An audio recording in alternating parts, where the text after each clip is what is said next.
योगी ने पहले ही तय कर लिया था कि कौन होगा राजस्थान की गद्दी पर सवार। कन्हैयालाल की घटना से खाई थी कसम, अब नहीं होगा कन्हैयालाल जैसा कांड। सीएम योगी की एक एक बात पर बिना कुछ सोचे मोदी लगा रहे मुहर। वसुंधरा राजे को छोड़ योगी ने ही भगवाधारी नेता को दिल्ली बुलाने का दिया था आदेश। मोदी योगी मिलकर राजस्थान को देने जा रहे सरप्राइज गिफ्ट। जमकर गरजेगा बुलडोजर, अब योगी का दिखेगा दूसरा रूप। वसुंधरा को लगने जा रहा गहरा सदमा। अब योगी के हाथों में होगी राजस्थान की सत्ता। मोदी योगी शाह की तरह ही भरे मन से करता है फायर। भगवाधारी नेता की दहाड़ सुन कांप उठेंगे अपराधी और विपक्षी। जी, मोदी योगी शाह नड्डा ने तय कर दिया कौन होगा राजस्थान का सीएम। पहले योगी ने कॉल पर मोदी से टिकट दिलवाया, फिर जीत के बाद योगी ने मोदी से कहकर उसे दिल्ली बुलवाया। उसके बाद शाह मोदी ने पहले राजस्थान की योगी से की मुलाकात, फिर कुछ ही घंटे बाद लखनऊ में आई एक कॉल, योगी को बुलाया दिल्ली और लग गई राजस्थान के सीएम चेहरे पर बड़ी मुहर। यूपी के बाद राजस्थान में भी भगवाधारी संत संभालेगा गद्दी। वसुंधरा राजे का बागी तेवर देख मोदी भी हुए गुस्से से लाल। इस बार राजस्थान को देंगे ऐसा मुख्यमंत्री कि नहीं होगा कन्हैयालाल जैसा कोई कांड। शपथ लेने से पहले राजस्थान में मच गई भगदड़। दुम दबाकर राज छोड़ने पर मजबूर हुए बाहुबली, माफिया, बदमाश और भ्रष्टाचारी। विपक्षी दलों को लगा गहरा सदमा। राहुल, सोनिया तक ने भी देख लिया योगी का दम। यूपी के योगी का है वो चेला, 5 साल की उम्र में घर छोड़कर बन गया था संत। कट्टर हिंदुत्व वाली छवि, मुस्लिमों की खाट खड़ी करना। कुछ भी करने से पहले वो यूपी के बुलडोजर बाबा को लगाता है कॉल। अब राजस्थान में भी दिखेगा योगी का 2.0 रूप।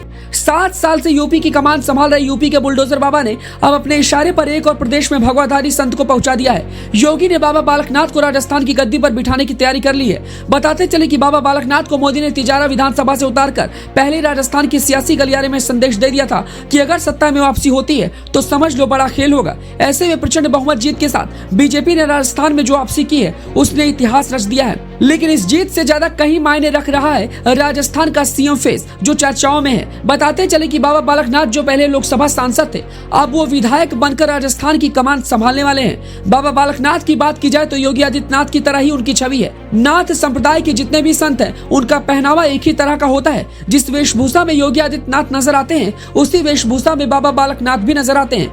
योगी आदित्यनाथ नाथ संप्रदाय से हैं और बाबा बालकनाथ भी उसी संप्रदाय से हैं। दोनों एक गुरु चेले की तरह ही हैं। योगी ने तिजारा विधानसभा में पहुंचकर अपने चेले के लिए जनता से वोट की भी अपील की थी, जिसे जनता ने दिल से स्वीकार किया और जहां पर मुस्लिम मतदाता सबसे ज्यादा थे उस जगह पर इस भगवाधारी संत को प्रचंड जीत दिलाकर विधानसभा पहुंचाया और प्रदेश की गद्दी पर बिठाने की तैयारी शुरू हो गई है। इस बार जब मोदी ने 3 राज्यों में अपने चेहरे पर चुनाव लड़ा तभी तय हो गया था कि मोदी के मन में कुछ बड़ा चल रहा है। इस बार किसी भी राज्य में पुराने चेहरे रिपीट नहीं करने वाले थे, यानी वसुंधरा राजे के लिए एक बड़ा झटका था और हुआ भी ऐसा। प्रचंड जीत के बाद मोदी ने इशारा कर दिया कि इस बार वसुंधरा राजे नहीं बल्कि भगवाधारी संत राजस्थान की कमान संभालेगा। बताते चले कि चुनाव से पहले वसुंधरा राजे ने बीजेपी को बागी तेवर कई बार दिखाए थे और अभी भी उनका यही सिलसिला चल रहा है। इधर बाबा बालकनाथ से मोदी, योगी, नड्डा, शाह ने मुलाकात की, लेकिन वसुंधरा राजे एक मुलाकात के लिए तरसती रही। सोचकर हैरानी हो रही होगी कि जो वसुंधरा राजे बीजेपी सरकार में इससे पहले 2 बार मुख्यमंत्री बन चुकी थी, अब इस बार उन्हें साइडलाइन करने का समय आ गया था।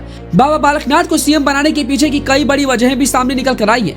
दरअसल सीएम योगी आदित्यनाथ बाबा बालकनाथ की काफी करीबी हैं। दोनों एक ही संप्रदाय से आते हैं और जहां कहीं भी दोनों संप्रदाय का कोई कार्यक्रम होता है तो दोनों की अक्सर मुलाकात होती रहती है। दोनों ही नेता कॉल पर और आमने सामने मिलकर कई मसलों पर चर्चा करते हैं। यूपी में योगी आदित्यनाथ के सीएम बनने के बाद किस तरीके से यूपी की तस्वीर बदली है ये पूरा देश देख रहा है। ऐसे में एक संत के ऊपर भारतीय जनता पार्टी का विश्वास बढ़ता जा रहा है और ऐसा दूसरी बार होगा जब किसी राज्य में किसी संत को मुख्यमंत्री बनाया जाएगा। बाबा बालकनाथ की भाषणों को राजस्थान के हिंदू काफी ध्यान से सुनते हैं। इस चुनाव से पहले ही बाबा बालकनाथ को राजस्थान के योगी के नाम से पुकारा जाता है। जैसे योगी यूपी के फायर ब्रांड हिंदुत्व वाले नेता हैं, वैसे ही बाबा बालकनाथ भी राजस्थान की फायर ब्रांड नेता माने जाते हैं। बाबा बालकनाथ के भाषणों में ज्वाला दिखाई देती है। मोदी, शाह, नड्डा, योगी के साथ बीजेपी का हर एक नेता बाबा बालकनाथ को पसंद करता है। ऐसे में अगले कुछ घंटे के अंदर बाबा बालकनाथ के सीएम फेस के चेहरे पर एक बड़ी मुहर लग सकती है। तो क्या आप भी सहमत है कि बाबा बालकनाथ राजस्थान के सीएम चेहरे के सबसे प्रबल दावेदार हैं और उन्हें मुख्यमंत्री बनाने का फैसला बीजेपी के पक्ष में सबसे सही रहेगा?